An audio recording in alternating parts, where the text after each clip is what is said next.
আলাইকুম ওরহমতুল্লাহ। প্রিয় কুয়েত প্রবাসী ভাইরা, আশা রাখি আল্লাহর মধ্যে আপনারা ভালো আছেন। আচ্ছা, এটা হচ্ছে তেলের পাম্প আর কি, আওলা।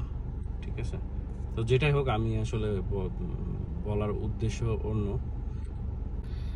হ্যাঁ, আমি যেটা বলতে চাচ্ছিলাম যে তেলের পাম্পগুলোতে যারা কাজ করে, প্রচণ্ড গরম পড়ছে কুয়েতে। এই গরমে কষ্টের মধ্যে তারা কাজ করতেছে।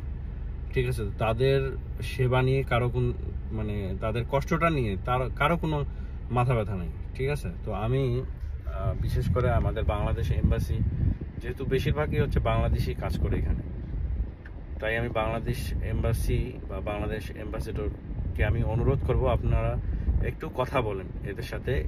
আমি যেটা বলতে চাচ্ছি যে এই তেলের পাম্পের চারপাশ দিয়ে যদি উপরে পানির পাইপের লাইন, এটা আপনারা হয়তো দেখছেন বিভিন্ন গ্যারেজে বা বিভিন্ন মার্কেটে, এয়ারপোর্টে দেওয়া আছে, পানির পাইপের লাইন দিবে, সেখান থেকে ঝিরঝির করে পানি পড়বে এবং তখন হচ্ছে জায়গাটা একটু হালকা ঠান্ডা থাকবে। যেহেতু ওরা রোদে এত গরমে কাজ করতেছে, অবশ্যই এই তেল কোম্পানির মালিককে করা উচিত, কিন্তু তারা কিন্তু করতেছে না।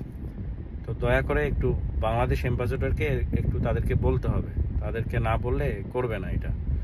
তো ভিডিওটা সবাই শেয়ার করে দিবেন। ধন্যবাদ, আল্লাহ হাফেজ।